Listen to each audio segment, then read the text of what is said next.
할렐루야. 꿀송이 보약교티를 인도하는 노록수 선교사입니다. 여기는 저의 조국 대한민국 한국 의정부입니다. 의정부 세종학교에 김길배 목사님께서 담임하시는 교회 선교관에 제가 머물면서 이 말씀을 촬영하고 있습니다. 한국에 오니까 아주 가을이 오고 정말 멋지고 좋습니다. 오늘은 298일째가 되는 날로서 요한복음 1장에서 3장 요한복음의 말씀으로 들어가겠습니다. 저는 항상 이 유튜브에 시간 제한이 있기 때문에 제가 이 신약에는 하루에 3장을 성경 공부를 말씀을 나누려면 이게 한 3시간, 4시간이 필요합니다. 그래서 제가 한 20, 30분 안에 말씀을 다 나누기는 힘들어요. 그러니까 제가 1장부터 중요한 말씀을 이렇게 설명을 하다가 시간이 지나면 제가 마치도록 할 테니까 오늘은 1장부터 3장까지 여러분은 꼭 제 유튜브가 마치더라도 오늘의 분량 3장은 꼭 읽으셔야 된다. 이것을 분명하게 해야 되겠습니다. 그러면 1년에 365일 성경 전체를 우리가 매년 1년에 1독씩 말씀을 보게 되니까 얼마나 하루하루 은혜 가운데 신앙생활을 하기에 좋은지 모릅니다. 요한복음 1장을 펼쳐보시면 이 4개의 복음서 중에서 공관복음은 시놉틱 가스펠은 마태, 마가, 누가 이 3 복음서를 공관복음이라고 한다고 그랬어요. 보는 눈이 같다. 그걸 공관복음이라고 그래요. 그러니까 되게 그 스타일이 예수님의 탄생부터 시작해 가지고 예수님의 죽으심까지 되게 이 3개의 복음서는 마태, 마가, 누가, 공관복음은 스타일이 비슷하게 편집이 되어 있는데 요한복음은 다른 3 복음서하고는 전혀 스타일이 다릅니다. 요한복음에는 예수님이 어떻게 탄생하셨고 이런 게 없잖아요. 말씀이 계시니라. 예수님을 로고스, 진리의 말씀으로 처음부터 바로 탁 선포를 하면서 굉장히 철학적이고 깊은 말씀을 하고 있기 때문에 요한복음은 스타일이 전혀 다릅니다. 그래서 똑같은 하나님의 백성, 하나님의 제자, 하나님의 사도라고 해도 다 주의 종마다 달라요. 주의 종마다 달라요. 그러니까 목사님들도 똑같단 게요. 어떤 목사님 똑같은 본문으로 설교를 하는데도 모든 목사님의 설교가 다 틀린 거예요. 똑같아요. 마태복음, 마가복음, 누가복음, 요한복음 이 복음서가 다 특징이 다르다는 거예요. 그럼 요한복음의 특징은 뭐냐? 요한복음 공관복음하고 달리 아예 예수님은 어떤 분이시다. 이것을 분명하게 사도 요한이 예수님의 신성을 하나님의 아들됨을 강조하면서 증거를 해요. 그래서 요한복음에만 그런 선언이 많죠. 나는 빛이다. 나는 생명의 떡이다. 그러니까 예수님은 누구누구시다 하는 그 우리 주님에 대한 선언, 선포. 예수님은 말씀이시다. 이런 길이다, 진리다, 생명이다. 이게 다 요한복음에 그 예수님이 어떤 분이신가를 명료하게 사도 요한은 증거하고 있습니다. 그래서 우리가 다른 복음서를 통해서도 우리가 많은 은혜를 받지만 이 요한복음을 특히 저는 선교지에서 처음 예수를 믿기 시작하면 요한복음부터 가르쳐요. 뉴욕교회 김성기 목사님은 창세기 제자훈련 먼저 시작하시는데 참 그것도 좋은 거죠. 왜냐하면 이 세상을 누가 지으셨는지부터 시작을 해야 모든 복음의 진리를 알게 되니까. 그러면 신약에는 요한복음부터 시작하면 우리 주 예수 그리스도에 관한 이 진리를 확실히 명료하게 알 수 있는 복음서가 요한복음이다. 그래서 요한복음을 쓴 목적을 사도 요한은 요한복음을 마치는 21장에 그렇게 말하고 있죠. 이 복음서에 이 요한복음에 기록된 예에도 예수님의 하신 말씀과 행적이 엄청나게 많은데 그것을 다 기록하려면 이 요한복음 갖고는 부족하고 이 세상에 있는 책들을 다 동원해도 예수님의 말씀과 행적을 다 기록하기가 힘들 것이다. 그렇게 말하면서 자신이 요한복음을 쓴 목적이 뭐냐? 예수님을 믿어서 사람들로 하여금 영원한 생명, 영생을 얻게 하려 함이라. 사도 요한이 쓴 책이 성경에 몇 권인지 아시죠? 예, 5권입니다. 요한복음, 요한1서, 요한2서, 요한3서, 요한계시록. 이 예수님이 제일 사랑했던 사도, 예수님이 돌아가시기 전날 밤에도 예수님의 품에 누워서 같이 성만찬을 했던, 예수님이 그렇게 사랑했던 이 사도 요한이 5권의 성경을 썼는데, 요한이 쓴 성경을 자세히 읽어보면 특징이 있어요. 요한은 예수님을 빛으로 강조하고, 또 예수님의 생명을 강조하고, 또 예수님의 그 사랑을 강조해요. 그러니까 사도 요한이 5권의 책에서 가장 강조하는 주제가 사랑. 예수님은 사랑이시고, 그리고 예수님을 아는 사람들은 다 사랑의 사람들이어야 된다. 그게 제대로 예수님을 아는 길이다. 그걸 말하고 있고, 그 다음에 2번째는 예수님은 빛으로 세상에 오셨다. 빛으로.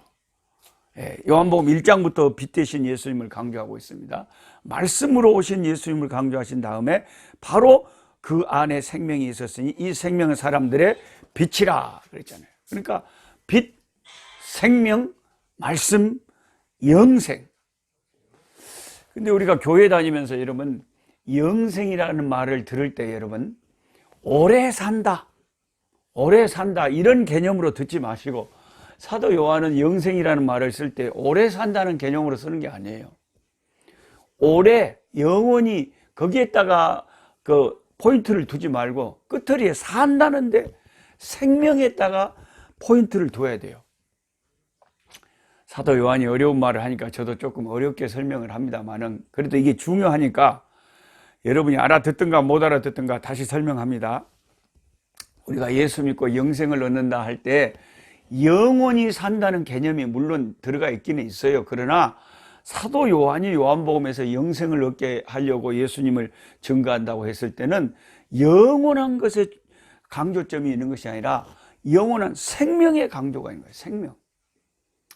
이게 무슨 말이냐면요, 사도 요한은 생명을 중요시 여기는데 오늘 요한복음 1장 4절에도 그 안에 생명이 있었다 그랬잖아요.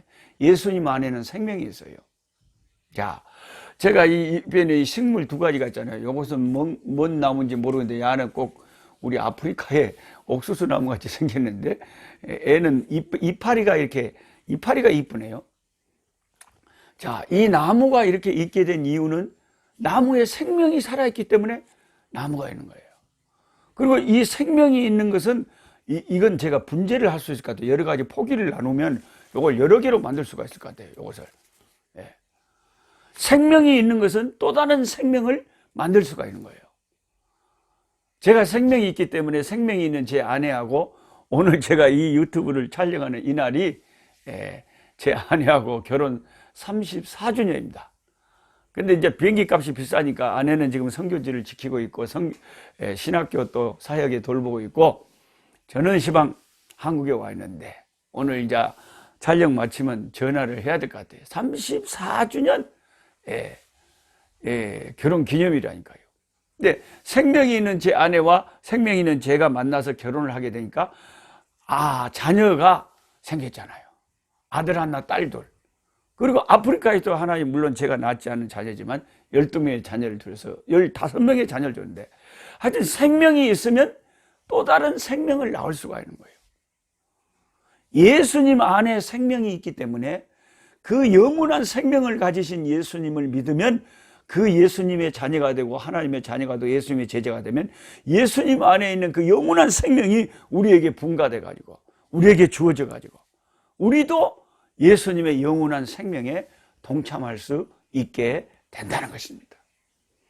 그러니까 이 사실을 알고 나니까 요한이 너무 이 영생, 영원한 생명, 이 영생은 다른 생명체에는 없잖아요. 저와 여러분의 생명은 영생이 아니잖아요. 우리는 일시적인 한계를 가진 한 7, 80년 살다가, 좀 오래 살면 뭐 한 90년 살다가 없어지는 생명이 우리가 가진 생명이잖아요. 근데 예수님은 영원히 사는 생명을 가지신 유일한 분이에요. 이 세상에 인간의 몸을 입고 오신 분 중에 예수님 외에는 영원한 생명을 가지고 계신 분도 없고 영원한 생명을 나눠줄 분도 없는 거예요. 그래서 예수님만이 유일한 길이요 진리요 생명이 되신 거예요. 예. 아따, 오늘은 노록수 목사님 성경 공부가 조금 어렵다 생각하실지 모르지만 요한복음 자체가 원래 그래요. 요한복음 시작하자마자 어렵게 말씀하시잖아요. 태초에 말씀이 계시니라, 이 말씀이 하나님과 함께 계셨으니 이 말씀은 곧 하나님이시니라. 예수님을 지금 말씀하시는 건데, 예수님이 원래부터 로고스 진리의 말씀이셨고, 이 말씀이, 이 예수님은 말씀과 함께 하나님과 함께 계셨는데 원래부터 하나님과 함께 계신 분이 예수님이다. 그리고 모든 세상이 우리 예수님으로 말미암아 지은 바가 되었다. 그리고 그 안에 생명이 있었다. 이 예수 안에 있는 이 라이프 생명은 영원한 생명이다. 영생, 영원한 생명. 이 생명은 사람들의 빛이라.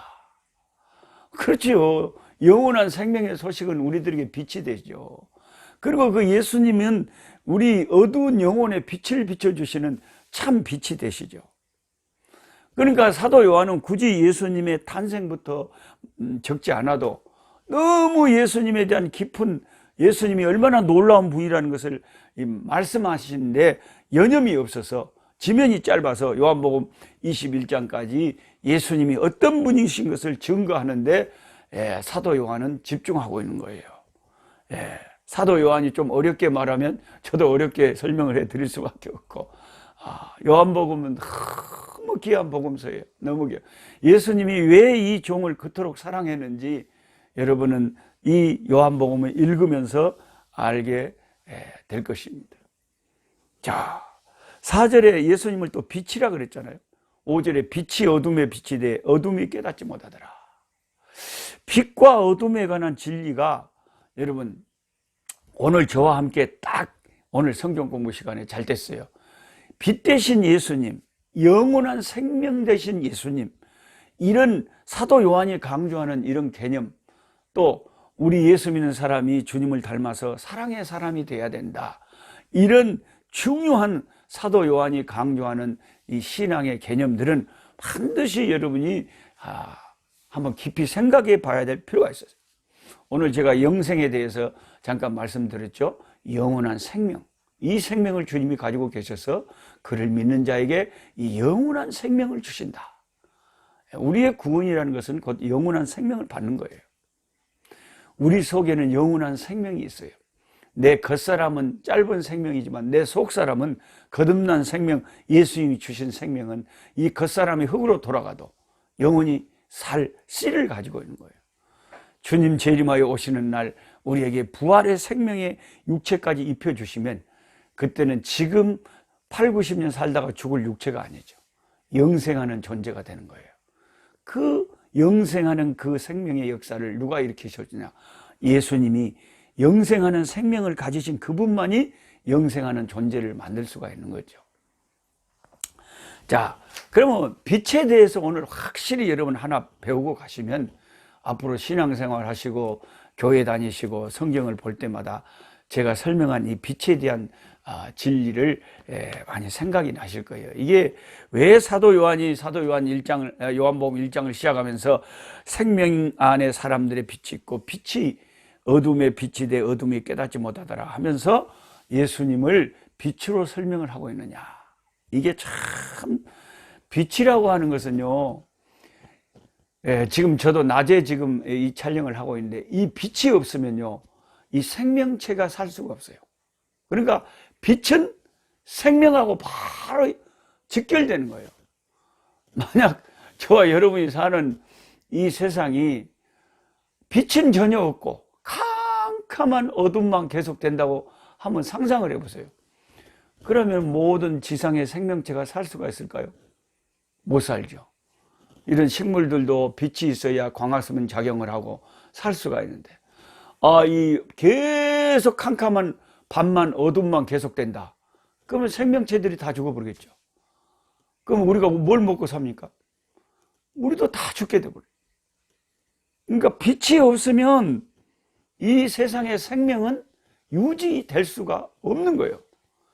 그래서 예수님은 영원한 생명을 가지신 분일 뿐만 아니라 빛이신 분이라는 거예요. 빛이 되셔서 그 생명이 존속할 수 있도록 그 생명의 에너지를 공급해 주시는 분이 빛 대신 예수님이라는 거죠. 예수님이 빛이 되시고 하나님이 빛이 되시고, 그래서 빛 대신 예수님을 믿으면 우리는 빛의 자녀가 되는 거예요. 예. 빛의 자녀들이여 어서 가서 어둠을 물리치고 어두워서 못 보는 백성에게 복음의 빛 비춰라. 빛의 사자들이여 복음의 빛 비춰라. 죄로운 밤 밝게 비춰라. 빛의 사자들이여. 제 아내가 없으니까 우리 의정부 세종학교에 김길배 목사님이 같이 계셔서 찬송을 하니까 참 좋습니다. 저하고 초등학교 동창 되시는 목사님이신데, 저는 노래를 못하는데 우리 김길배 목사님은 참 노래를 잘 하셔가지고 지금도 찬송을 하면 예배당이 쩡쩡 울려요. 그래서 예수님은 요한이 증거하는 대로 빛이신데, 여러분 성경 전체를 보면 빛 대신 주님에 대해서 그렇게 많이 강조를 하고 있어요. 제 설명을 듣고 보면 그랬는가 하고 깜짝 놀라시는 분도 있어요. 이제 오늘 이후로 성경을 읽으면 알게 될 거예요.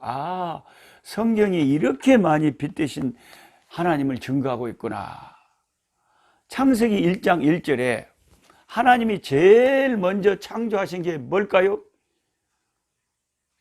빛이 있으라 하시매, 첫째 날 하나님이 말씀하시기를 빛이 있으라 하시매 빛이 있었어요. 그러니까 창세기 1장에 제일 먼저 하나님이 창조하신 게 뭐예요? 빛이에요. 왜요? 하나님은 빛 대신 하나님이시거든요. 하나님은 빛 가운데 계신 분이에요. 하나님이 계신 것은요, 어둠이라는 것은 전혀 없어요. 어둠이 얼마나 없냐면 그림자도 없어요. 이 세상의 빛은 이쪽에 그림자가 생기지 않으시면, 여기가 빛이면 여기는 그림자답게, 빛과 그림자, 이게 이 세상에서의 우리들의 상황인데, 하늘나라에는 그것이 참 신기한 빛인데요, 태양이 없어요. 전기불도 없어요. 달도 없어요. 별도 없어요. 그런 빛은 쓸데가 없는 거예요. 왜요? 성부, 성자, 성령 삼위 하나님이 빛이시라니까요. 하나님에게서 빛이 나와요. 그 빛이 우리의 영원한 생명의 에너지가 되는 거예요. 근데 그 하나님에게서 나오는 빛은 태양빛하고 뭐가 다르냐면, 태양빛은 그림자가 생기고, 또 이렇게 쳐다보면 그 눈이 부시잖아요. 싸납잖아요. 그런데 하나님의 빛은 이렇게 눈부시고 찬란하기는 태양빛보다 더 찬란한데, 이렇게 주님의 보좌의 빛을 바라보고 있으면 눈이 부십다거나 싸납다거나 이게 아니고 잘 화려하게 보이는 거예요. 그리고 그림자가 없는 거예요. 하나님의 나라는 나중에 가서 노 목사님 말이 맞네 그러지 마시고 미리 가르쳐줍니다. 360도 어디를 봐도 하나님 나라는 그림자가 없어요. 아예 어둠이란 것은 조금도 없는 곳이 하나님 나라. 거기는 어두움 없도다. 거기는 어둠이 없어요. 오직 빛의 나라예요. 360도 어디든 다 빛이에요. 할렐루야. 이 하나님의 빛이 신비한 거예요. 그래서 하나님은 빛 가운데 계시는 분이고 어둠이 조금도 하나님과 함께하지 못합니다. 그래서 사도 요한이 이 예수님이 말씀이시고, 이 예수님이 창조주시고, 이 예수님이 영생이시고, 이 예수님이 빛이라고 하는 것을 사도 요한은 증거하기를 좋아하는 거예요. 그러니까 창세기 1장 1절에 제일 먼저 빛을 창조하신 하나님, 그 다음에 출애굽기를 제가 읽다가요, 할렐루야 하고, 저는 빛의 진리를 이렇게 사도 요한에게 배웠으니까 너무 놀랐던 게, 빛의 진리가 출애굽기에 있는 거예요. 애굽에 10가지 재앙을 하나님이 내리시는데, 그 9번째 재앙이 무슨 재앙이었을까요? 이렇게 물어보면 대답이 딱 나오신 분들은 진짜 스마트하시고 교회를 많이 다니시면서 그냥 생각 없이 교회를 다니는 게 아니라 늘 성경을 공부하고 말씀을 주의 깊게 연구하는 그런 분들이 벌써 9번째 재앙이 뭔 재앙이었습니까? 근데 탁 대답이 나온다. 그 대단한 거잖아요. 9번째 재앙은 흑암의 재앙이었습니다. 흑암. 빛을 없애버리는 재앙이었어요. 캄캄함의 재앙이었어요. 그래서 3일 동안 애굽 전 지역에 캄캄한 어둠이 임했는데, 사람들이 더듬더듬해갖고 밖에를 다닐 수가 없었어요. 달도 없고 별빛도 없고 햇빛도 없고 캄캄한 칠흑 같은 밤이 3일 동안 계속됐다. 애굽 전역에. 아주 아수라장이 됐겠죠. 그런데 거기에 놀라운 말씀이 있어요. 여러분 출애굽기 읽어보면 다 아실 거예요. 제가 그 장면을 읽고 얼마나 은혜가 되든지. 참 은혜가 됐어요. 3일 동안 애굽 전역에 캄캄한 어둠이 임했는데 세상에 유일하게 빛이 있는 곳이 있었어요. 그것이 어디였을까요? 이스라엘 백성이 사는 고센 땅에는 빛이 있었더라 그랬어요.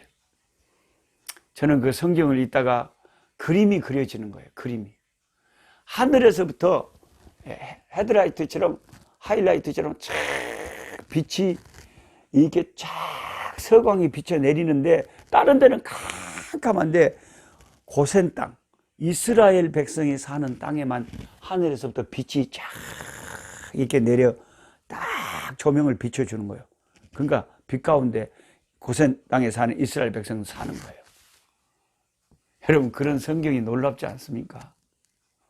제가 그 성경을 읽다가 얼마나 감성이 예민한 저 같은 비형 남자가 얼마나 은혜를 받았느냐. 할렐루야. 이 진리를 봐라. 이 빛과 어둠의 진리를 봐라. 애굽은 뭘 상징합니까? 세상을 상징하죠. 오늘 신약에 보면 이 불신 세상을 상징하죠. 고센 이스라엘 백성은 예수 믿는 사람들을 가리키고 교회를 가리키는 거죠. 주님의 교회는 세상의 빛이에요.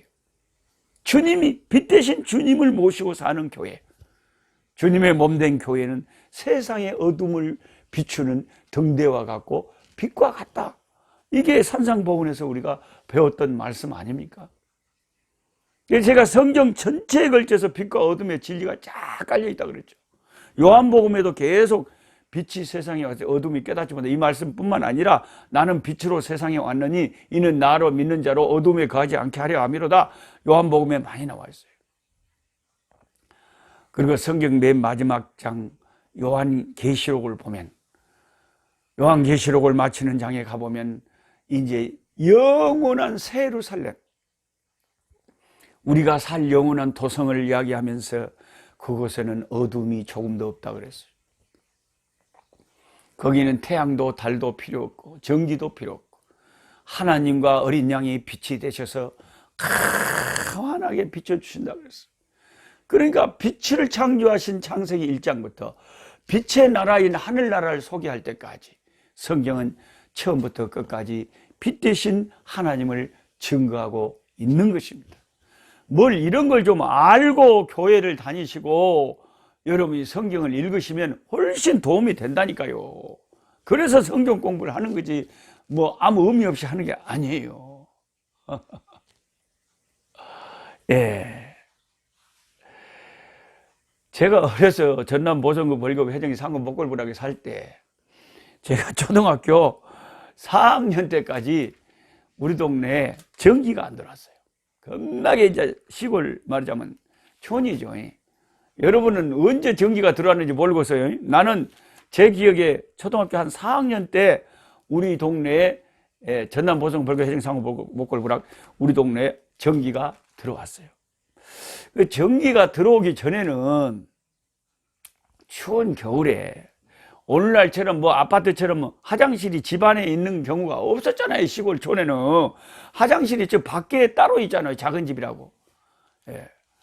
그래서 이 작은 집에 가고 싶으면 추운 겨울에 그것도 새벽 1시나 되면 가고 싶겠습니까? 무서워 죽겠는데 그 작은 집에 가서 깜깜한데 앉아 있으려면 워머 뒤에서 그냥 귀신이 확 하고 나타날 것 같아서 자꾸 두리번 거리게 되고요. 워머 추워 죽겠는데 무섭기도 하고 깜깜한 그 작은 집 화장실에서 빛이 없으면요 두렵고 무서워요. 그래서 제가 새벽 1시쯤 제가 기가기에 배가 아팠어요. 설사가 났어요. 그래서 혼자 가기는 무섭고 빨리 화장실은 가야 되겠고 너무 급해가지고 어쩐지 아세요? 우리 성을 깨웠죠. 우리 성을 깨웠어요. 자고 있는 성을 깨웠더니 성이 뭐 들라고 나를 깨우냐. 성, 나 큰일 났네. 나 죽겠네. 나 화장실 가야 돼. 배가 아파 죽겠어. 그럼 얼른 가. 아니 나 혼자 못 가. 무서워서 못 가. 성이랑 같이 가야 되겠네. 어머 나가 뭐 들라고 거기를 가. 냄새나게 네 혼자 가 이놈아. 어머 성 좀 가달란게. 얼마나 나가 급하다고 성한테 그냥 난리를 쳐버렸는지 성이 할 수 없이 따라갔어요. 성이 따라가서 밖에 서 있으니까 내가 마음이 안심이 되는 거예요. 아 귀신도 덜 무섭고 왔다 이거. 그런데 혹시 성이 아무 소리 안 하고 있으면 이제 가버린 적으로 성 하고 부르면 나 여기 있으니까 얼른 하고 나와랄게. 좋아 죽겠구만. 그래서 성을 불렀던 그런 기억이 나요. 근데 나중에 아이고 전기가 들어와 볼게 온 동네가 화내봅디다. 화장실에 새벽 1시에 가서 전기불만 켜면 모든 두려움이 싹 사라져. 여러분 왜 사람들이 인생을 살면서 두려워합니까? 왜 죽음을 무서워합니까? 마음속에 예수님의 빛이 없으니까 그래요. 예수님이 빛이시다 그러시잖아요. 나는 빛으로 세상에 생명의 빛이라. 어두운 세상이 잘 깨닫지를 못해요. 예수님이 빛이신 것을. 어떤 점쟁이한테 가보세요. 지 돈 버느라고 정신없이 점쟁이들이 예수님이 빛이시니까 예수를 믿어야 구원받는다고 말하는, 이게 제대로 아는 사람인데 가장 중요한 것을 모르는 점쟁이들 다 엉터리, 이 거짓의 술사들이에요. 그러나 예수 믿는 사람들 보세요.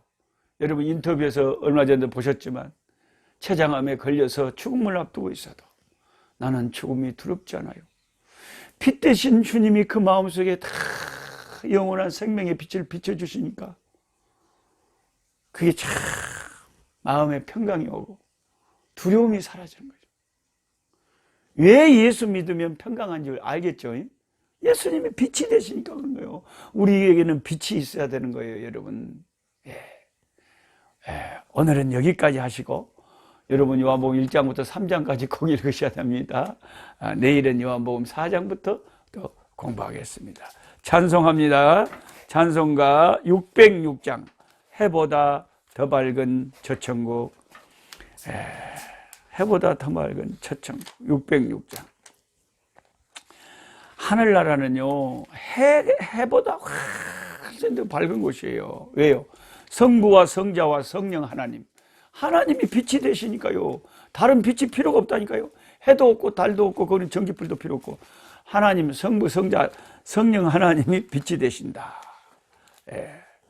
606장 해보다 더 밝은 저 천국. 해보다 더 밝은 저 천국 믿음만 가지고 가겠네. 믿는 자 위하여 있을 곳 우리 주 예비해 주셨네. 며칠 후 요단강 건너가 만나리. 며칠 후 요단강 건너가 만나리. 찬란한 주의 빛 있으니 거기는 어두움 없도다. 우리들 거기서 만날 때 기쁜 나 서로가 대하리. 며칠 후 요단강 건너가 만나리. 며칠 후 요단강 건너가 만나리. 이 세상 작별한 성도들 하늘에 올라가 만날 때 인간의 괴로움이 끝나고 이별의 눈물이 없겠네. 며칠 후 요단강 건너가 만나리. 며칠 후 요단강 건너가 만나리. 광명한 하늘에 계신 주 어리도 모시고 살겠네. 성도들 즐거운 노래로 영광을 주 앞에 돌리리. 며칠 후 요단강 건너가 만나리. 며칠 후 요단강 건너가 만나리.